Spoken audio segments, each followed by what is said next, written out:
সাবধান, সামনে ভারত অতিক্রম করা নিষেধ এখানে দেওয়া আছে। হ্যালো হোয়াটসঅ্যাপ গাইস, আপনারা থাম্বনেল দেখে অবশ্যই বুঝে গেছেন ভিডিওটি কি নিয়ে হতে যাচ্ছে। সো ভিডিওটি লেটস গো স্টার্ট, শুরু করা যাক। ভিডিওটি আসলে আমরা বাংলাদেশ থেকে চুরি করে ইন্ডিয়ায় চলে যাব। ইন্ডিয়ায় গিয়ে দেখব তাদের হাল কি পরিস্থিতি, ইন্ডিয়ার মানুষ কিভাবে জীবনযাপন করে। সো আমরা যেতে থাকি। আমাদের কাছে দেখছেন কি সুন্দর একটি বিউটিফুল রাস্তা। বাংলাদেশে এত সুন্দর রাস্তা আছে আপনারা কল্পনা করে বুঝতে পারবেন না। আসলে আমরা অনেক চিল করছি, মজা করছি। Thank you Mymensingh. সামনের সাইনবোর্ডে লেখা আছে স্বাগতম ভারত। আসলে আমরা এদিক দিয়েই ভারতে ঢোকার চেষ্টা করব। সো দেখি এদিক দিয়ে ঢুকতে পারি কিনা, আমাদের সাথেই থাকুন। হাঁটি হাঁটি পা পা করে আমরা ইন্ডিয়া ঢুকে গেলাম। দেখেন কিভাবে ইন্ডিয়া ঢোকা যায়। সাইড দিয়ে তার কাটার বেড়া, এদিক দিয়ে কোনো বেড়া দেয়। হাঁটি হাঁটি পা পা করে আমরা ইন্ডিয়া ঢুকে পড়লাম। আসলে সামনে দেখা যাচ্ছে বিএসএফ এর ক্যাম্প, এদিকে ঢোকা যাবে না। কিছু ভাইবাদার বললো, এই যে ভাইবাদার গুলো বললো আসলে আমরা এদিক দিয়ে ঢুকবো না, আর একটু রাস্তা এগিয়ে আরো সুন্দর রাস্তা নদী পার হয়ে সেদিকে আগাবো। সো সেদিকে যাওয়া যাক, আপনারা আমাদের সাথেই থাকুন। Let's go start.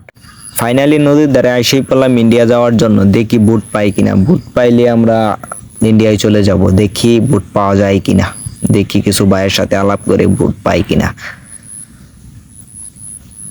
কিছুক্ষণ পরে একজন লোক আসলো, ওই বন্ধু আলাপ করতেছে। বুট একটা পাইলাম, শুনলাম 800 টাকা। লেটস গো, যাওয়া যাক।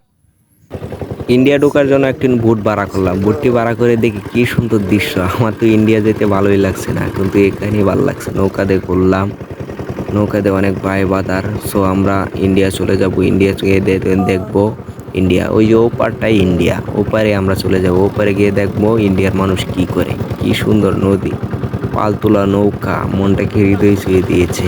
আহ, কি সুন্দর দৃশ্য। এই যে মায়াগুলারে দেখতেছেন, এরা হন্ত্রী ইন্ডিয়ার মায়ারা এই যে এখানে ঘুরতে আইছে। তারপর আমরা রাস্তায় এসে বললাম ইন্ডিয়ার রাস্তা। এই যে রাস্তাটা দেখছেন ইন্ডিয়ার রাস্তাটা। আমরা এখানে একটু হাঁটাচড়া করলাম, দেখলাম ইন্ডিয়ার বায়ানচারীরা খেলাধুলা করতেছে। একটু কাছে গেলাম, কিছু আলাপ করলাম। আলাপটা আপনাদের শোনাতে পারলাম না। দেখেন এডি যে খেলাধুলা করতেছে, এরা হন্ত্রী ইন্ডিয়ার পোলাপান। আমরা কিন্তু ইন্ডিয়া এসে পড়ছি, নেট করছি আরো ইন্ডিয়া থাকবো, আরো 2-4 দিন থাইকা আরো ভিডিও করবো নেক্সট ডে ভিডিও।